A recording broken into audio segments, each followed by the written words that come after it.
C'est la femme qui fait féconder la vie, c'est la femme qui fait germer la vie. C'est la femme qui sent la vie se développer en elle et c'est la femme qui donne la vie.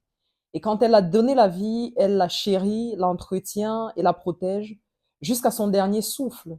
C'est la femme qui sous-tend, qui porte et qui perpétue la race humaine.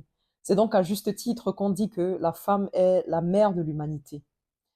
La femme est également une symphonie de force et de grâce, un mélange unique de résilience et de tendresse. Elle porte en elle les espoirs, les rêves et les combats de générations entières, tout en étant parfois l'architecte silencieuse de l'avenir. Bienvenue sur Africa Renaissance TV. Aujourd'hui, nous parlerons du rôle et de l'engagement des femmes en politique. À travers l'histoire, les femmes ont surmonté d'innombrables obstacles pour faire entendre leur voix, que ce soit dans les luttes pour l'égalité, dans les batailles pour l'éducation ou dans la défense de leurs droits et des droits humains. Elles ont prouvé que leur courage ne connaît pas de limites. Leur participation est donc déterminante pour un développement équilibré et durable, car elles contribuent à la cohésion sociale et à la solidité culturelle des sociétés. Pourtant, leur présence sur la scène politique de notre pays est encore extrêmement restreinte.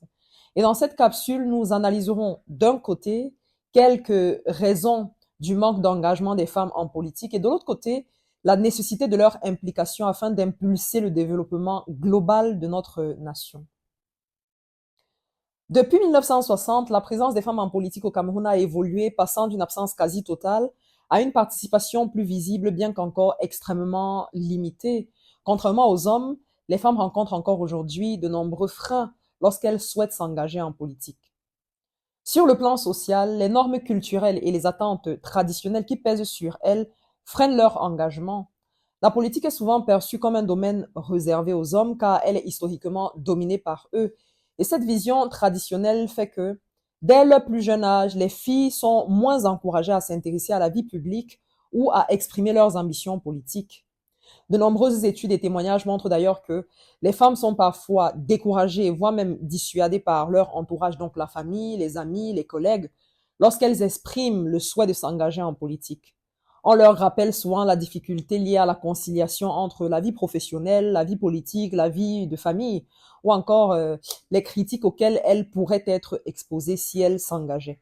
En effet, les femmes cumulent souvent plusieurs rôles, celui de mère, celui d'épouse, en plus de leur profession lorsqu'elles exercent une activité salariée, ce qui leur laisse très peu de temps à consacrer à un éventuel engagement politique supplémentaire. En outre, on considère généralement que les talents politiques émergent entre 25 et 35 ans, une période qui coïncide souvent avec l'engagement des femmes dans leur vie personnelle, familiale et parentale. Elles sont donc parfois confrontées à la nécessité de faire un choix. Sur le plan politique, de nombreux facteurs freinent et limitent la participation des femmes à la vie politique dans notre pays. Un autre frein majeur à leur engagement réside dans l'environnement parfois hostile qu'elles rencontrent.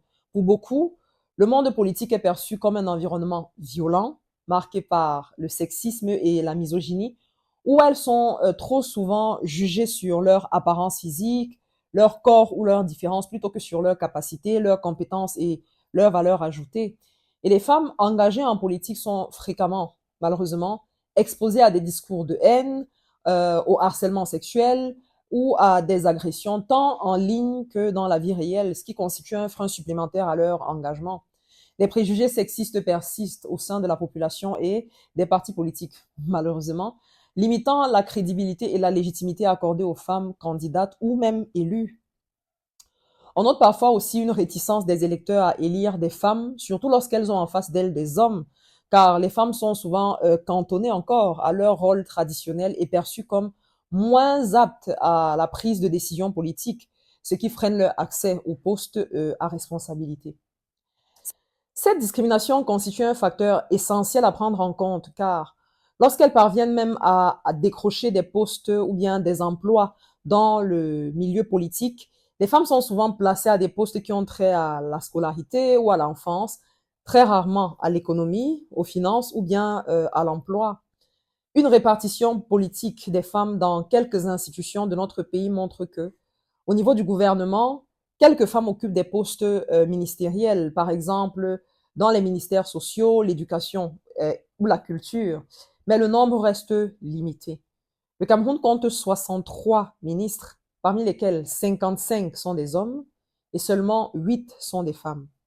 Au niveau du Parlement, environ 31% des députés à l'Assemblée nationale étaient des femmes en 2020. Donc sur 180 députés, 119 sont des hommes, 61 sont des femmes. Au niveau du Sénat, actuellement 100 membres constituent cette seconde chambre du Parlement. 63, 67 autant pour moi, sont des hommes et seulement 33 sont des femmes. Au niveau des conseillers municipaux, le Cameroun compte, si nos sources sont bien, 10 626 conseillers municipaux. Parmi eux, 2 623 sont des femmes, soit un taux de 24,7%. Selon les dernières statistiques de la CIA, les femmes représentent environ 50% de la population camerounaise. Cela signifie qu'elles constituent non seulement la moitié du potentiel humain du pays, mais aussi une force incontournable dans tous les domaines de la vie nationale, économique, sociale, politique, culturelle. Et donc, penser à un développement global du Cameroun sans la participation active des femmes serait donc un manque de vision et une erreur de stratégie majeure. La participation active des femmes à la politique est aujourd'hui indispensable pour la reconstruction de notre pays. Elle constitue un levier fondamental afin de promouvoir l'égalité entre les sexes et d'assurer la représentation juste de l'ensemble des populations au sein des organes décisionnels. Un engagement des femmes en politique contribuerait également fortement à impacter la vie politique de notre pays à plusieurs niveaux. Sur le plan de la vie publique, un engagement massif des femmes aurait un impact considérable sur la prise de décision car cela permettra de faire entendre leurs préoccupations ou bien des préoccupations spécifiques, notamment celles liées à l'éducation, à la santé, à l'économie, à la protection sociale, à l'emploi et à la lutte contre les inégalités, etc. Leur présence contribuera également à l'élaboration des politiques publiques plus inclusives et adaptées aux besoins réels de la société, en particulier des femmes et des enfants. Du point de vue socio-culturel, les femmes jouent un rôle clé dans le développement économique du Cameroun, tant en milieu urbain qu'en milieu rural. Et d'après un rapport intitulé Genre et marché du travail au Cameroun, publié en décembre 2024 par l'Institut national de la statistique, plus de 68% des femmes au Cameroun travaillent dans le secteur informel. Donc, un secteur qui n'est pas pris en charge par les politiques publiques et qui nécessite pourtant une formalisation qui serait bénéfique pour tous les Camerounais. Du point de vue du renforcement de la démocratie, une représentation féminine accrue dans les instances politiques est un gage de démocratie plus forte et plus inclusive. Elle permet de diversifier les points de vue, d'améliorer la transparence et de renforcer la bonne gouvernance. Il faudrait que les femmes aient davantage de responsabilités au niveau de la gestion de notre État. Et ceci passe aussi par les partis politiques, car c'est eux qui sont appelés à gouverner. Cela passe aussi par un renforcement du leadership des femmes à tous les niveaux, même dans les entreprises publiques. Ainsi donc, pour garantir un développement politique, économique et social plus harmonieux, il est essentiel que nos décideurs placent les femmes au centre de leur politique de gouvernement et de développement. Cependant, la participation des femmes ne doit pas se limiter à une présence symbolique. Elle doit se refléter concrètement dans le progrès et la transformation globale de notre pays. Enfin, les femmes comme modèle d'inspiration. L'engagement politique des femmes offre des modèles positifs pour les jeunes générations. De ce point de vue, les médias et la presse, qui sont le quatrième pouvoir, jouent un rôle crucial car une forte présence des femmes préparées sur tous les domaines de la vie politique dans les débats publics encouragerait de manière significative les filles et les femmes à s'impliquer davantage dans la vie politique et publique et à briser les barrières traditionnelles et socioculturelles qui limitent encore leur accès au pouvoir et aux grandes sphères de décision. Voilà pourquoi le mouvement pour la renaissance du Cameroun, MRC, place la femme au cœur de son projet de société car il considère que la société camerounaise ne peut progresser sans la pleine participation des femmes à tous les niveaux. Le programme de gouvernance du parti vise ainsi à permettre à la femme de jouer un rôle de premier plan dans la construction d'un Cameroun nouveau, en mettant fin à sa situation d'infériorisation et en assurant la plénitude de ses droits.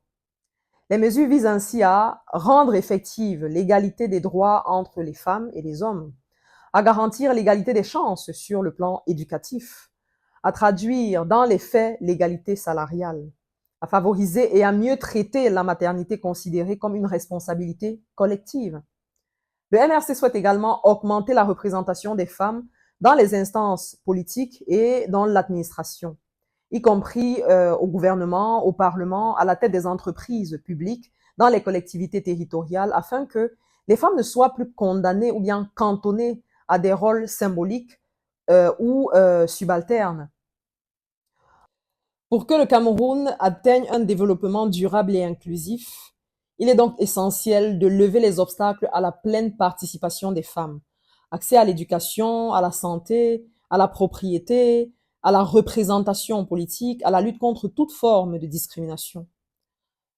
L'engagement politique des femmes au Cameroun est non seulement une question de justice sociale, mais c'est aussi un levier pour le développement, la démocratie et la cohésion nationale. Plus la diversité sera représentée dans les instances de décision, plus les politiques publiques répondront aux besoins de l'ensemble de la population. J'exhorte donc toutes les femmes qui, encore aujourd'hui, restent en retrait parce qu'elles ne mesurent pas pleinement l'importance de leur poids et de leur pouvoir politique à sortir de leur torpeur. Il est temps de participer activement à la vie publique, d'exercer notre devoir citoyen en nous inscrivant sur les listes électorales, en votant et en veillant à la transparence de notre vote le moment venu. Lorsque la société est mal gérée, lorsque le pays est mal gouverné, lorsque les injustices deviennent des modes de vie, ce sont majoritairement les femmes qui subissent les conséquences les plus lourdes. Mais souvenons-nous, lorsque les femmes se lèvent, le monde bouge. J'ai envie de dire, le monde tremble. Nous devons donc toutes nous mobiliser, nous unir et devenir les actrices du changement et du renouveau dont notre pays a tant besoin.